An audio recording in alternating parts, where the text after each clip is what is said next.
back to my channel. Today I'm going to teach you these watercolor techniques. So grab your paints and brushes and let's get started. A flat wash is made up of one color. You want to start by wetting the area that you will be painting and then dropping in your paint. Then you want to spread the paint evenly across the surface and wait till it dries.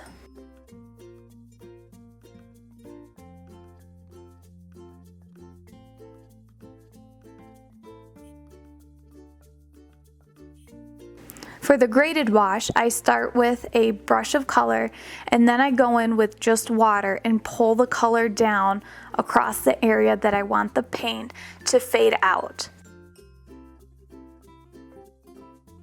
Then I go back over with a dry brush to suck up some color. So then it gives a faded effect. For a variegated wash, you can have multiple colors. I'm going to start with blue at the top and then pink at the bottom, and I'm going to have them meet in the middle. Then I bring in some blue and then again with some purple so the colors mix evenly.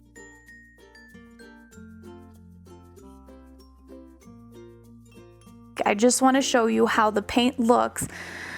Wet paint on a dry surface and then wet paint in a wet surface. And you can see that the wet on dry has harsh edges.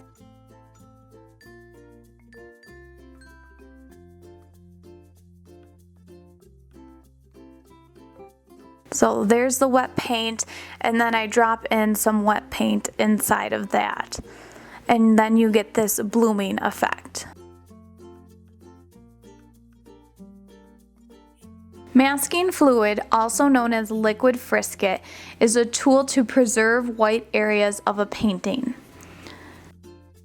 Masking fluid is basically liquid rubber, and you want to use a crappy brush that you don't care to get ruined when using this. You want to dip the brush into the fluid and draw out the area that you want to remain white. You don't want to get paint on. You want to let this dry and then paint over. You can also use masking tape, which is good for straight lines.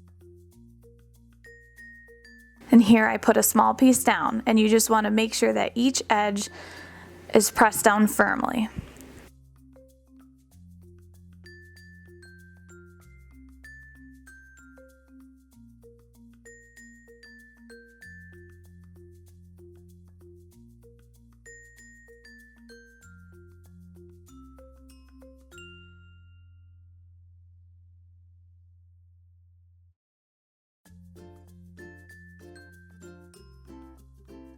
Look how the tape gives you such crisp lines. Once the painting is dry, you can pull up the masking fluid and it leaves the area underneath untouched. You can use plastic wrap, also known as saran wrap, and scrunch up sections to add wrinkles and then place on the wet watercolor. You can press it down and place something over top and then wait for it to dry. What happens is the paint dries in pools underneath the wrap. There are two types of spatter. Positive, which is done with paint,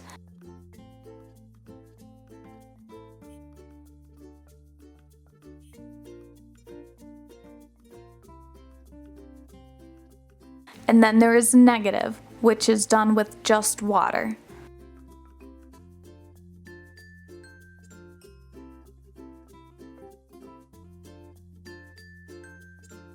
You can use natural, artificial, or cut up dish sponges with your watercolors. Here I am using a natural sponge that I painted with some watercolor. I started with a light green and then I used a darker green. And this gives a great effect painting bushes or trees.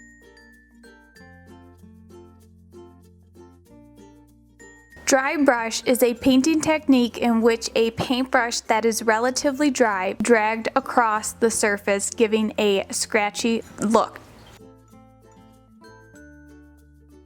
Lifting out can be done with toilet paper, paper towels, or tissues. This technique is used to suck up any unwanted paint on the paper, but is a great technique for clouds. Gently touch in some areas where you would like clouds. Any unwanted paint.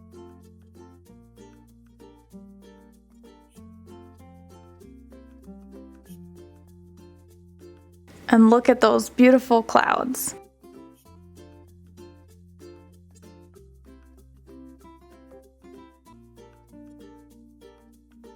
For the alcohol, you can just use alcohol found in pharmacy and bathroom aisles.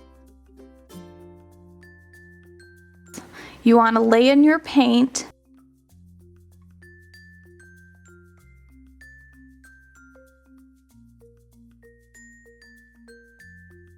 and then drop in some of the alcohol.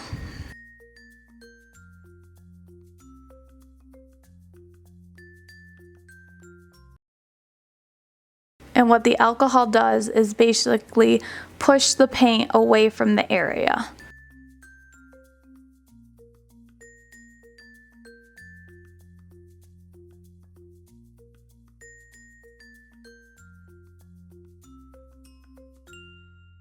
The scratching technique, I used a X-Acto knife, but you can use anything sharp such as a pin, regular knife, razor blade.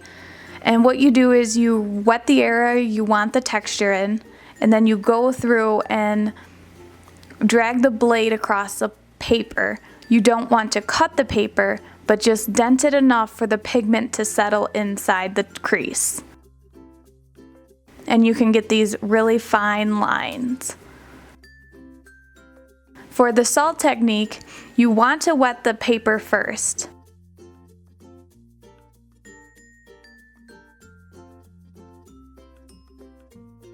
And then you drop in the color of your choice.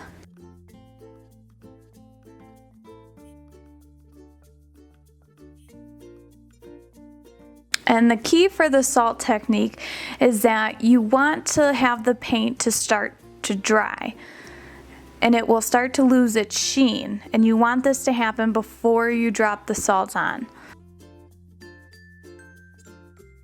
Once it started to dry, you can start to drop the salt in. Here I'm just using table salt.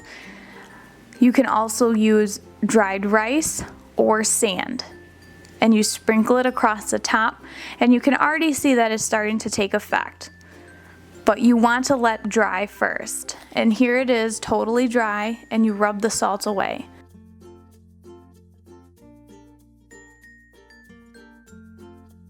Glazing is a term where you lay one color over another, and it produces another color through layers.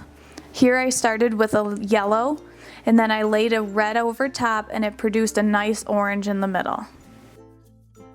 Grisaille, which is a term for underpainting, but the definition of the word is gray, and usually done with gray underpaintings, but you start with the shadows of the object you are painting.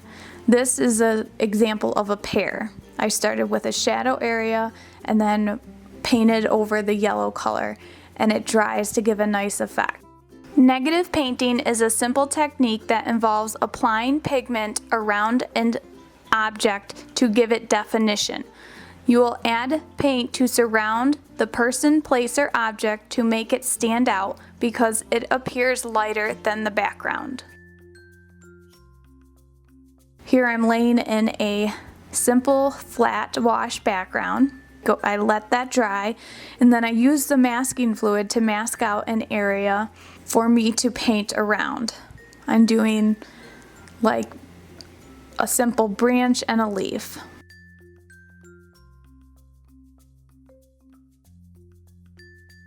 Then you paint, once that is dry, you want to paint over top.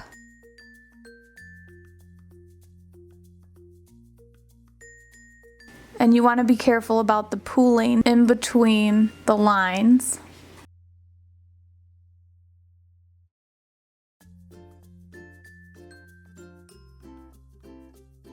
Then once that is dry, you can peel the masking fluid off and it reveals a negative painting. And you can keep doing this layer after layer of masking things off and painting them.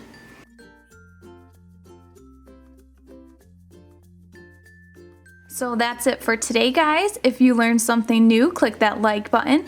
If there's a technique you want me to make a video on, please leave a comment below and click that subscribe button for future videos. Thanks for watching, and I'll see you in my next one.